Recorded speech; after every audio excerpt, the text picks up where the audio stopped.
Tango Tek's decked out game is very, very large and very complicated. And in this video, I thought I would tackle the arduous task of demonstrating and showing off every single contraption or bit of redstone that Tango will have to use in his game. We've got quite a few things to cover, so let's crack on. Now, first off, we have secret passages. So, for those of you who don't know, Tango Tek is a member of the HermitCraft server, and he is making Decked Out as a deck building, dungeon crawling, treasure hunting, collect 'em all trading card game. Or trading game, I'm not sure. So, yeah, it's basically a massive dungeon with a bunch of stuff in it. But enough introduction, let's get on to the first contraption, which is secret passages. So Tango had a vision that once you're going through the dungeon, as you're exploring it, I should say, you can take the normal route, just walk through here, nothing too suspicious, except for the obvious course blocks, which are making it easier for us to see the contraption work, but you could just run along here and not notice anything. However, if you're paying attention, you might notice this button down here. And if you're fast enough,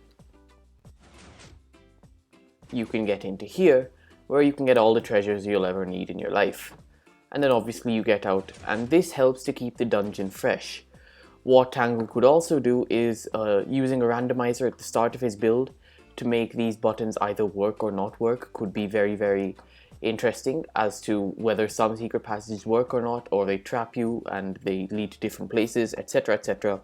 But this is just a really simple basic proof of concept that secret passages work. Now as for how they work, it's a 2x1 flush piston door connected up to a button that's hidden, and it's nothing too special.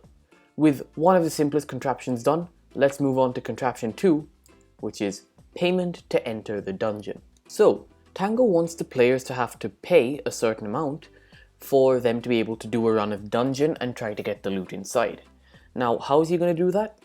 By using a payment system, of course. So if we just plonk in our currency in here, so let's say we put in a few stacks, you can see that after a little bit of time, this will all filter through a sorting system, and we'll get this door open for us. Now, I also added in another filter so that stuff which isn't currency, like this emerald, which isn't renamed to currency as Tango's currency will be, these emeralds which aren't renamed are just going to get filtered and into the not currency chest, so that if a hermit accidentally drops in like their netherite sword, for example, it's not just going to get burnt in lava. Now, once this is all filtered through, and as you can see, the emeralds are arriving in this non-currency chest.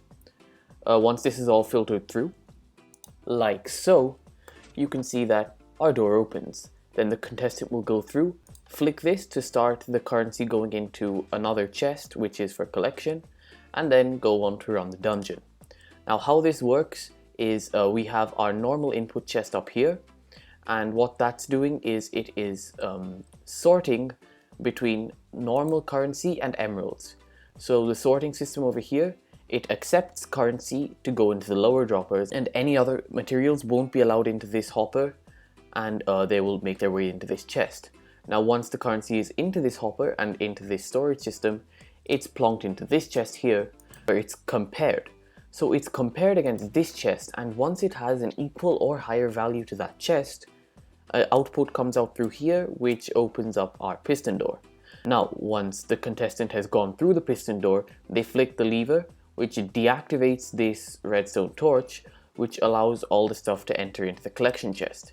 Now, one small minor side note is that you do have to reset this lever, and I was thinking of using a pulse extender to set this the right amount of time, but that made the contraption absolutely massive, and well, this is just a proof of concept, and I'm saying it, you can use a pulse extender here and not have to have a lever which needs to be reset.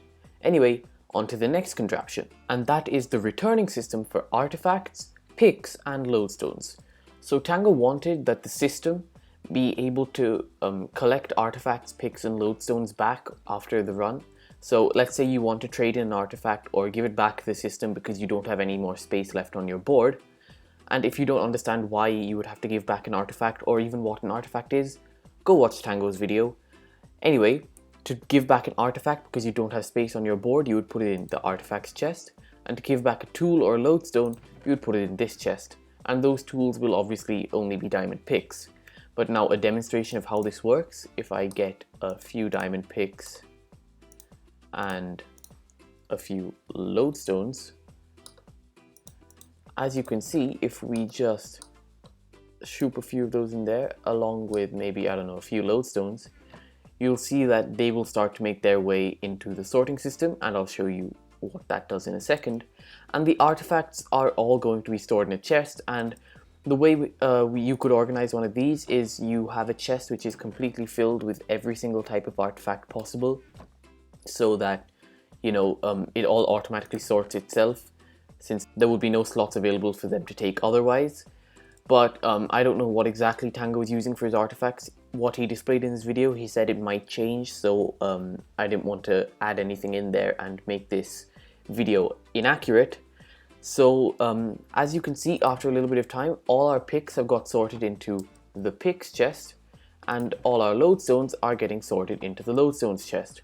Now this works by a very simple method. All the lodestones get sorted out here, and the picks are just the overflow. Now if he wanted to use more than one item, or if he doesn't want to use such a complicated device, basically, he could also use a non-stackable item filter, which would also work since pickaxes are non-stackable and lodestones are.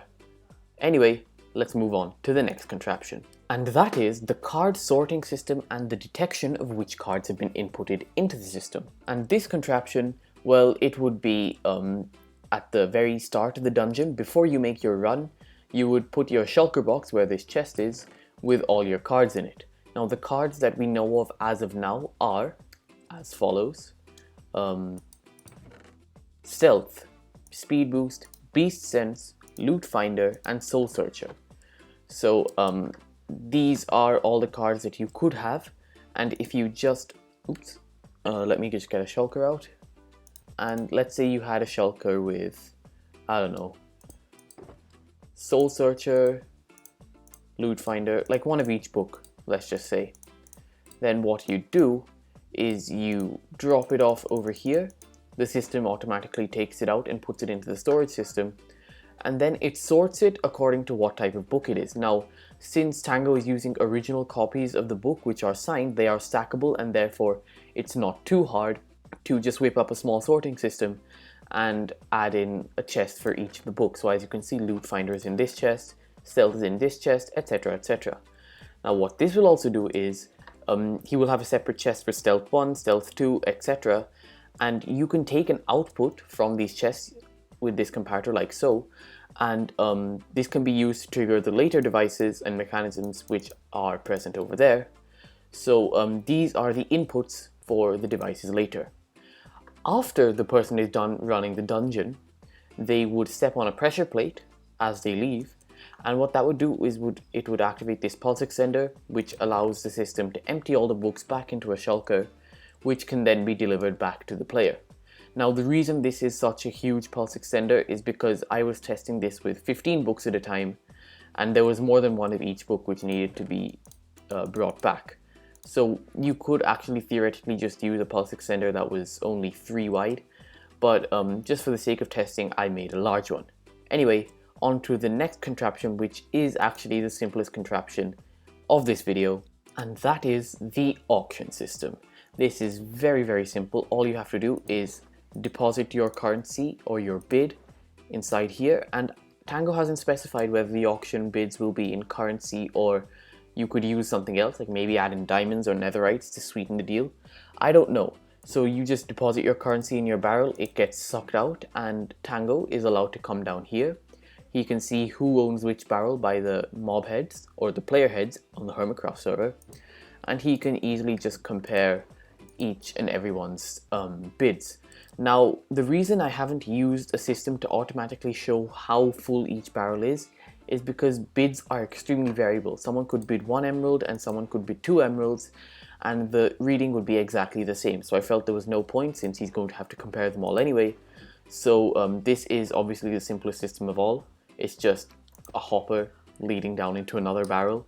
So yeah, pretty simple. Let's move on to the next part. And that next part is going to be the very first time we demonstrate what I like to call the attributes of the dungeon.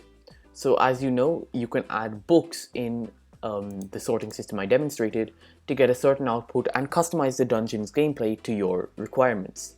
And Tango mentioned a few attributes that the dungeon will have as examples. So there is obviously Clank, which isn't a card but does play an important role. Then there's also Stealth, Beast Sense, Speed Boost, Loot Finder, and Soul Seeker. So let's demonstrate and explain every single one of these contraptions and how they will tie into the dungeon as a whole. Starting off with Clank and Stealth. So Clank was a mechanism which Tango proposed could be used, and if you walked over some unavoidable pressure plates enough times, this would happen. And there's supposed to be a Ravager in there, but I turned the difficulty of this world down to peaceful to prevent mob spawning. So yeah, a Ravager would be able to see you from there, and even though it is, yes, you can see the Ravager, even if a Ravager is in a different room, it has a much higher detection radius than, say, a player could from around the corner. So now, that Ravager, which previously might not have been able to detect you, will run all the way along this corridor. After having seen you through the window here, it'll run all the way along this corridor and eat your face. So it's a very cool mechanic, and how I'm using it is, well, the pressure plates are all connected to a counter, and that counts how many times you stood on the pressure plates. Now there would be a centralized counter for the dungeon as a whole, so that even if you stepped on one set of pressure plates only once and another 3 times, it would still count as 4 counts for the dungeon. But there's a counter here, and once that counter is completely filled up, it gives an output over to this crude piston setup, which reveals the blocks and allows a Ravager in. Now that's all well and good, but what is Stealth? So Stealth, and at least the way I'm imagining it, is a mechanic where Tango said that Clank would be less of a hassle. So what I imagined was Stealth 1 would switch off some of these Clank detectors, Stealth 2 would switch off yet more, and Stealth 3 would switch off the most. So I only have one setup here since I only demonstrated one set of pressure plates. So if I activate Stealth, so let's say this is Stealth 3, then you'll see that if I reset the counter, as it will be at the start of every dungeon, no matter how many times I stand on these pressure plates, those windows aren't opening up. So that is a very cool mechanic, and basically Clank is going to lead to those Ravagers, which are basically the enemies of the dungeon, being able to see you much easier and making your dungeon experience much harder. And Stealth is the card which you can use to counter it. Now, with that out of the way, let's move on to the next contraption, and that is Beast Sense.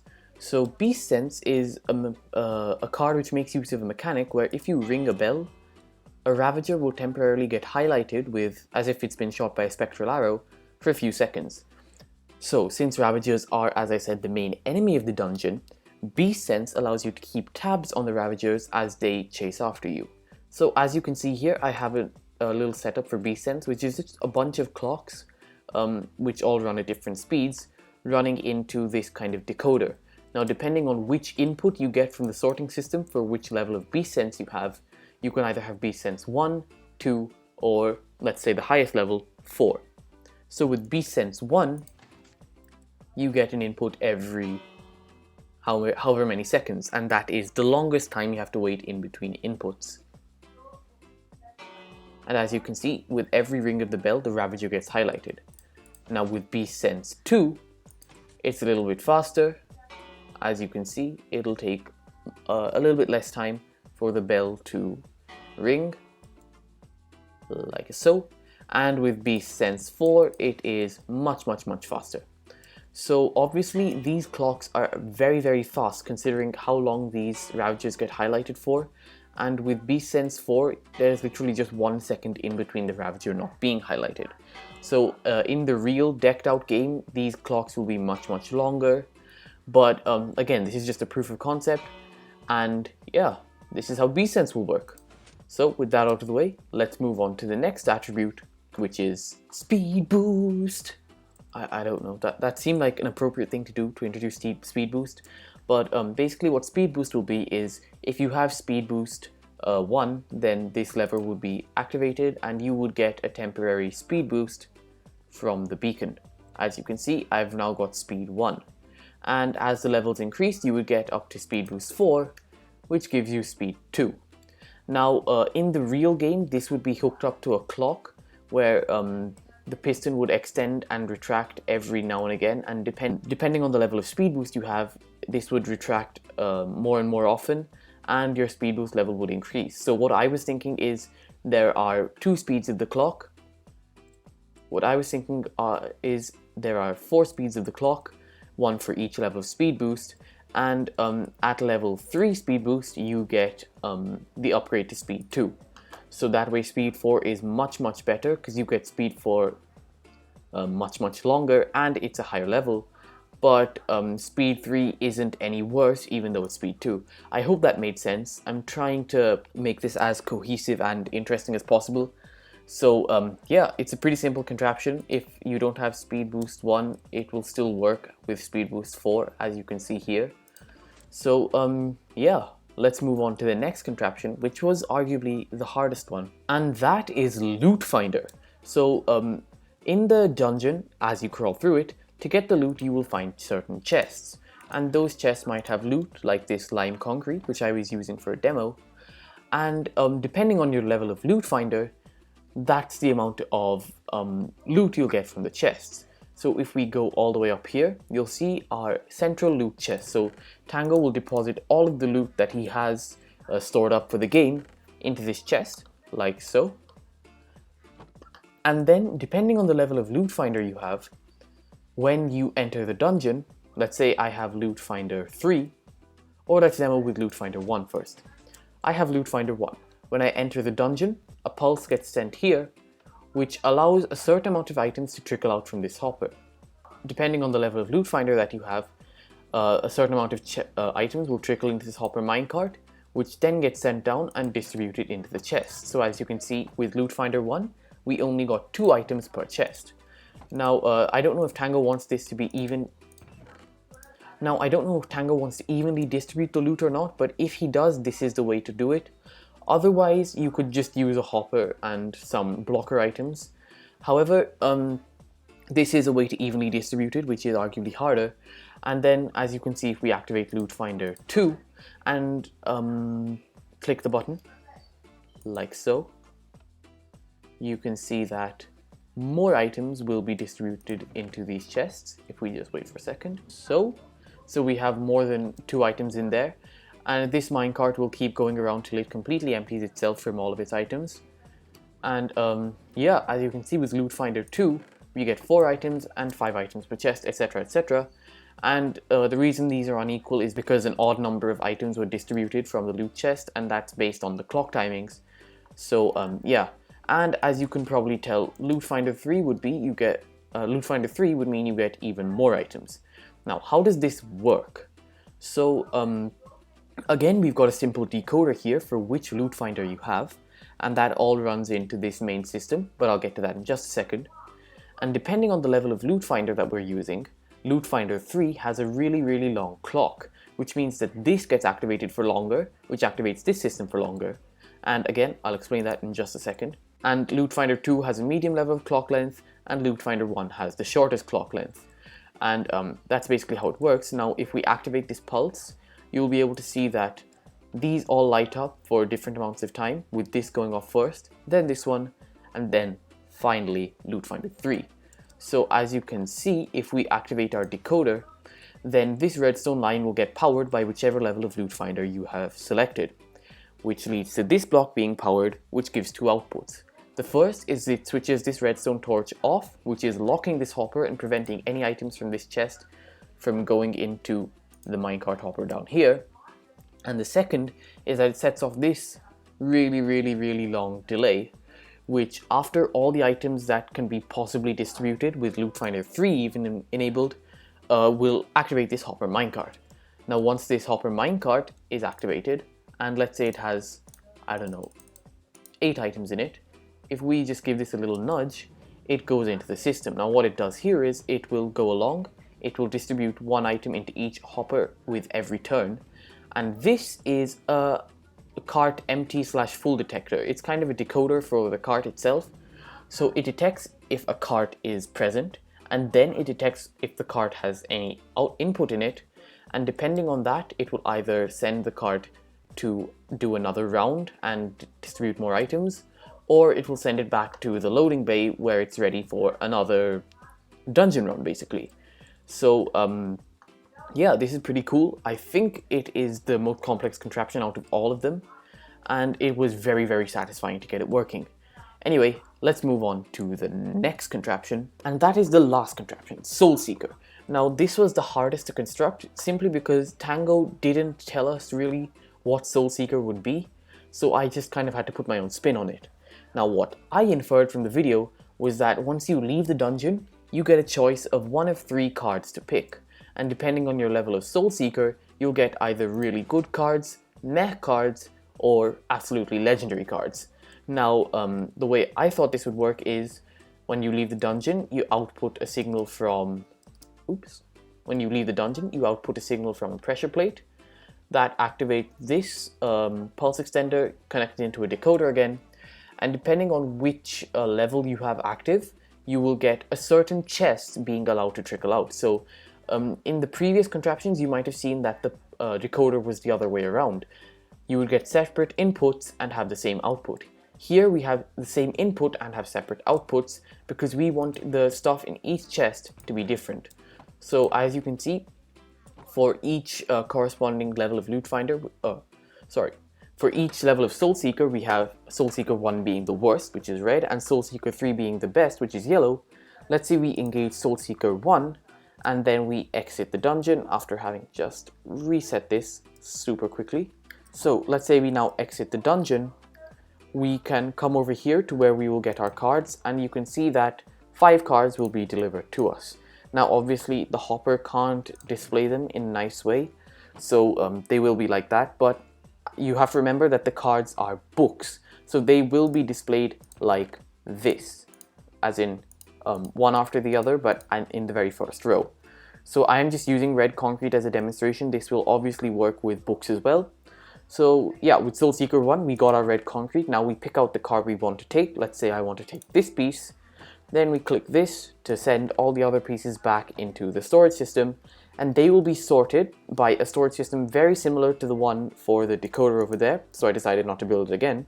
They will be sorted into, again, meh, legendary, and, you know, really bad, and put back into these chests to be redistributed amongst the players. So I think this is pretty cool. I think I explained how it works pretty well. Output over here. Pulse extender, so that no matter which output you're taking, you're still getting the same amount of items, because it's not the amount of items which is changing, it is the value of them. So then you get a separate amount of items, which each flows into a separate decoder, which deactivates these redstone torches, allowing these hoppers to become unlocked and letting their items flow through into this chest. Now this chest, once you're done taking it out, you press this button, which is connected to another pulse extender, which switches this redstone torch off long enough for this hopper to completely empty the chest and get these hoppers ready to send it to the storage system. So yeah, that is Soul Seeker. And that's it for this video, guys. Those are all the contraptions that Tango Tek will ever use in his HermitCraft Season 7 minigame, Decked Out. If you like this video, make sure to subscribe, leave a like, share, comment, do all that good stuff. And this has been Animagician. If you have any contraptions which you think I have missed, I will make a follow-up video if you just comment them down below. And yeah, I'll see you in the next video. Peace.